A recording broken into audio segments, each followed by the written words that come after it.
যে ইনশাআল্লাহ শীঘ্রই বাংলাদেশে যাব ইনশাআল্লাহ। সম্প্রতি আমরা আমাদের বাংলাদেশে আয়নাঘরের কথাও শুনেছি।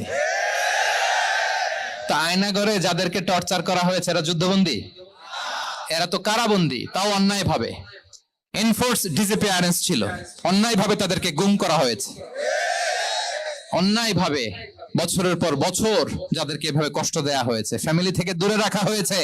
কিয়ামতের দিন তাদেরকে আল্লাহ জালেমের কাতারে দাঁড় করাবে। মাতৃভূমি বাংলাদেশ থেকে হাজার হাজার কিলোমিটার দূরে দক্ষিণ কোরিয়ার ইউনিভার্সিটির এই স্টেডিয়ামে কিছু দিনই কথা শুনবার জন্য আমাদেরকে আসার বসার সুযোগ করে দিয়েছেন। আমরা সবাই পড়ে নিচ্ছি কালিমাত শুকর আলহামদুলিল্লাহ। আল্লাহ শুকরিয়া যে আমরা আমাদের প্রিয় শায়েখ আস-সুন্নাহ ফাউন্ডেশনের চেয়ারম্যান শায়েখ আহমদুল্লাহ হাফিজাহুল্লাহ ওয়া রাআহকে পেয়েছি। উনি কথা বলার পরে আর কিছু বলার অবকাশ থাকে না, সুযোগ থাকে না। এত সুন্দর করে বলেন, ঠিক কিনা বলেন? প্রিয় ভাইরা, খুব বরকতময় একটা সময় আমরা কাটাচ্ছি।